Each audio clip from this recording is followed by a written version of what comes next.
Good morning, afternoon, and evening. Welcome to the Global Brief by OneRead.news, where we present you information from all over the globe. Follow us on Insta at global.oneread and help us spread the word by sharing this with everyone you know. Today, we're going to try to make sense of a single day on planet Earth, August 18th, 2025. And what we're about to uncover is a world that seems to be pulling itself into two completely different directions at the exact same time. You know, it is just a wild time to be alive, isn't it? On any given day, humanity is pushing the absolute boundaries of science. We're developing technologies that seriously feel like they're pulled straight out of a sci-fi movie. And yet, at the same time, we're engaging in these brutal, almost medieval conflicts. It's a planet of contradictions. The events of this single day, August 18th, give us a perfect snapshot of this strange reality. A world where high-stakes diplomacy is scheduled just hours after deadly missile strikes, and where the future is being fought for simultaneously in courtrooms, in laboratories, and of course, on the battlefield. So, let's dive in. First up, we're looking at what we call the geopolitical chessboard. Think of this as the 30,000-foot view.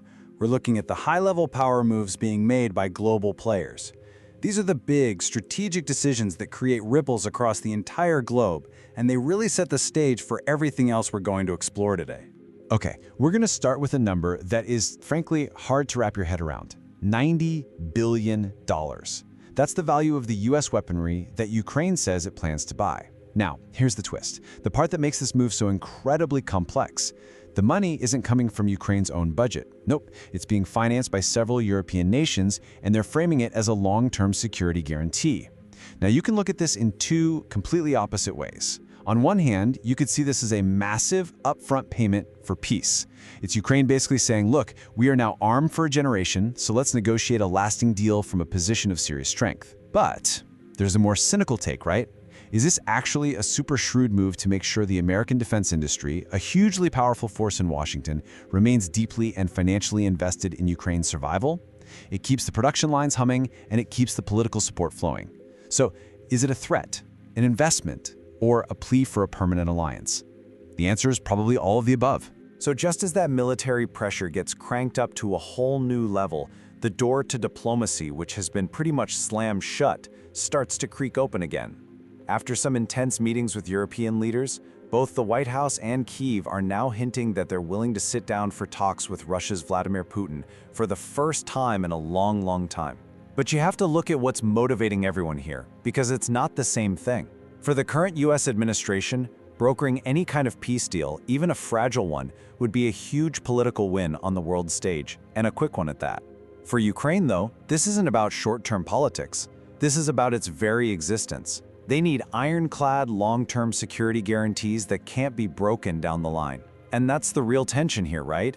It's balancing the appeal of a quick political victory against the fundamental existential need for survival. We're seeing a similar, really carefully calculated dance playing out with Iran. They're doing this fascinating diplomatic two-step. On one hand, officials in Tehran have confirmed they'll come back to the negotiating table with the International Atomic Energy Agency, the UN's nuclear watchdog. That's the carrot. That's what they're offering the West. But in the very same breath, they've made it crystal clear that their uranium enrichment, the very thing that talks are supposed to be about, is going to continue, full steam ahead. That is the stick. It's a textbook strategy. You offer the dialogue that Western nations are desperate for, which immediately eases some international pressure. But at the same time, you keep advancing the very program that gives you all your leverage in those talks. The message to the world is loud and clear. We'll talk, but we're going to talk on our terms. And don't you forget for a second what we're capable of. And now for a bit of geopolitical theater that happens like clockwork every single year. The United States and South Korea have just kicked off their massive annual joint military exercises. I mean, we are talking 21,000 troops, advanced fighter jets, warships, the whole shebang. Now, to the Allies, this is a defensive drill. It's a powerful and necessary signal to Pyongyang that their alliance is rock solid. It's a message of deterrence. But a message is only as good as how it's received, right? And North Korea, predictably, consistently, interprets these drills in the absolute worst way possible. From their point of view, this isn't defense, it's a full dress rehearsal for an invasion. So this annual ritual, which is meant to keep things stable, ironically ends up just pouring more fuel on the fire, raising tensions and keeping this decades-long cycle of mistrust going. Now, this next headline might seem a little dry on the surface, but trust me, the implications here are absolutely huge.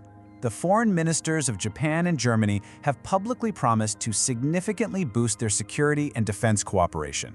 So why is this such a big deal? Well, think about it. These are two global economic giants whose militaries have been deliberately and constitutionally limited ever since the end of World War II. For decades, they've focused almost exclusively on economics, on soft power. So what on earth could push them to change course now? Their stated focus tells you everything you need to know: the war in Ukraine and stability in the Indo-Pacific.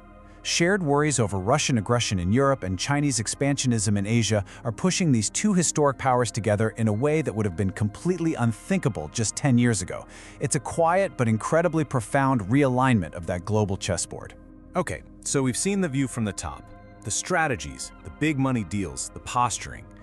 But those moves on the chessboard, they're not abstract. They have real, devastating, and often brutal consequences for people on the ground.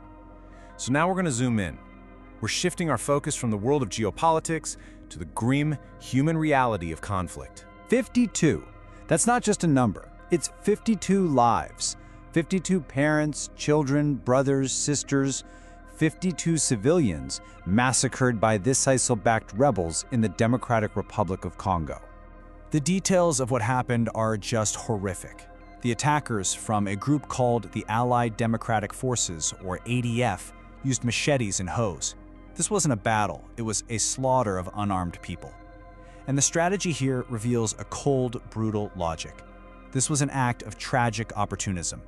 See, the official Congolese army is stretched to its absolute breaking point right now, focusing most of its firepower on fighting another powerful rebel group in the region, the M23. The ADF saw the security vacuum, this moment where everyone was looking the other way, and they exploited it to commit this atrocity, knowing that the state's forces couldn't possibly respond in time. It's a devastating reminder of who pays the ultimate price in these complex conflicts. It's always the most vulnerable. Meanwhile, in Sudan, a brutal and bloody civil war continues to rage on, but it's happening largely in the shadows, outside the glare of the international media spotlight. And this lack of attention has a direct and terrifying effect. Human rights groups are now releasing reports with horrifying accusations against the Sudanese army. We're talking about systemic torture of detainees, prisoners being killed while in custody, and the operation of what they're calling execution chambers. The key point here is the undeniable link between media neglect and a feeling of impunity. When the world isn't watching, when the cameras aren't there and journalists aren't reporting, the people committing these horrors feel like they can get away with anything. It suggests that our collective global attention, or a lack of it, can literally be a matter of life and death. 14. Another number, another tragedy. At least 14 people were killed across Ukraine today by a wave of Russian missile and drone strikes. And hey, remember those potential peace talks we were just talking about? Well, this is the violent, bloody prelude to them. These attacks, which hit civilian areas including a building in Kharkiv, happened just hours before President Zelensky was scheduled to start high-level meetings in Washington. That is no coincidence. It is a tactic as old and as brutal as war itself. You crank up the violence on the ground right before you're about to talk peace. You inflict maximum pain and chaos to try and strengthen your hand at the negotiating table.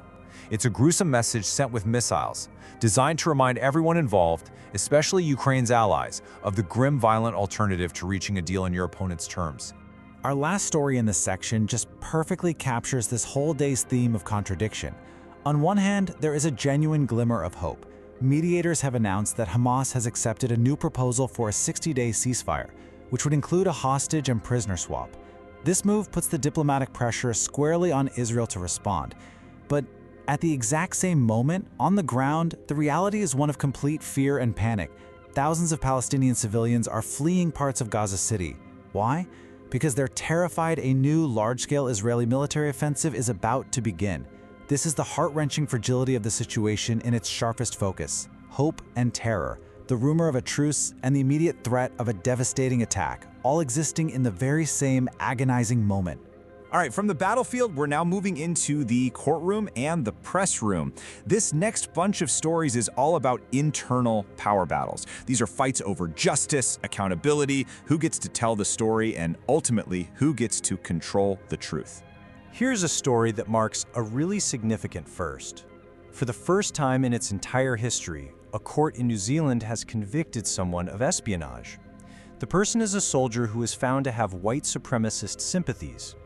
This case is so noteworthy because it just completely shatters New Zealand's long-held national image of being geographically isolated and, because of that, safe from the world's messier conflicts. This conviction is a stark reminder that in our hyper-connected world of encrypted messages and borderless ideological warfare, no country is truly an island anymore. The threats of modern espionage can and absolutely do reach everywhere. Over in Tanzania, we're seeing a clear, and I mean blatant, attempt to control a political story. A court has banned all live media coverage of the treason trial of Tundu Lissu, who's a prominent and very vocal opposition leader. The official reason they gave for this media blackout? Witness protection. But press freedom advocates see this as a very old, very familiar tactic. When the facts of a politically charged trial are probably going to be inconvenient or embarrassing for the people in power, you find a flimsy legal reason to block transparency and shut out the public.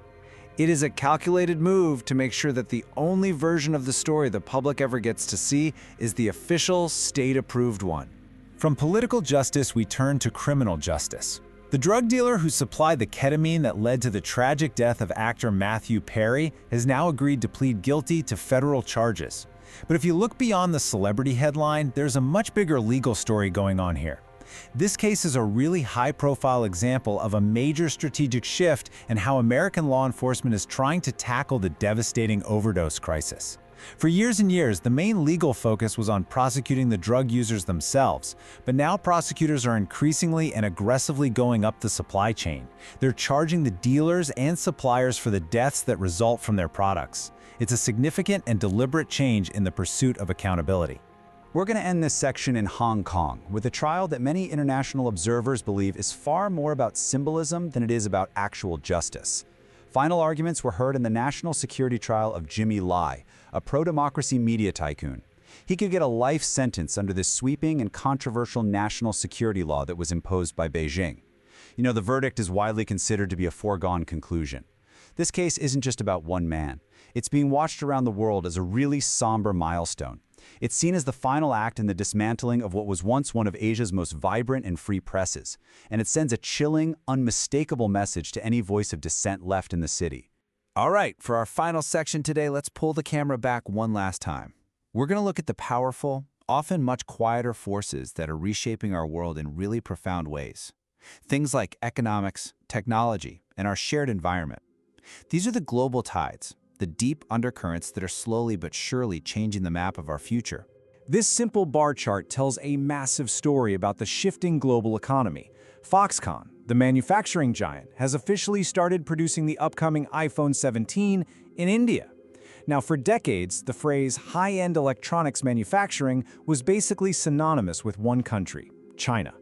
This development marks a tangible, significant shift away from that, and it's being driven by two major forces. First, geopolitics. Companies are desperate to diversify their supply chains to make them more resilient, a strategy people are calling friendshoring. And second, local policy. Countries like India are aggressively rolling out policies to attract exactly this kind of high-tech investment. What this chart really shows us is the beginning of the decentralization of the entire global tech supply chain. Here's a quirky but absolutely perfect example of how big economic policies can have strange, unintended consequences. So in Argentina, the new president's shock therapy policies have led to a much stronger peso. On the surface, that sounds great, right? But it really depends on who you are. For Argentinians, their money suddenly has way more international buying power, making it a lot cheaper to travel abroad. This has caused a boom in Argentinians vacationing in places like Brazil. But that same strong peso has made Argentina an incredibly expensive place for foreign tourists to visit, which has absolutely gutted the country's local tourism industry. It's just a perfect, vivid look at the powerful and often unpredictable ripple effects of major economic change. Amid all the difficult and heavy news we've covered today, here is a genuinely encouraging story of cooperation.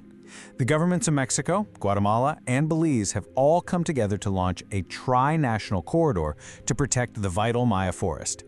This critical ecosystem, which spans all three of their territories, is under severe threat from deforestation and climate change.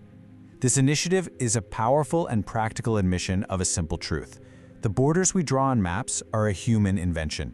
Ecosystems don't recognize them. Pollution or deforestation in one country directly impacts the health of the entire region. This kind of difficult cross-border collaboration is rare, but it is absolutely essential if we're going to have any chance of tackling our shared environmental challenges. And we're going to end today on a note of pure futuristic hope.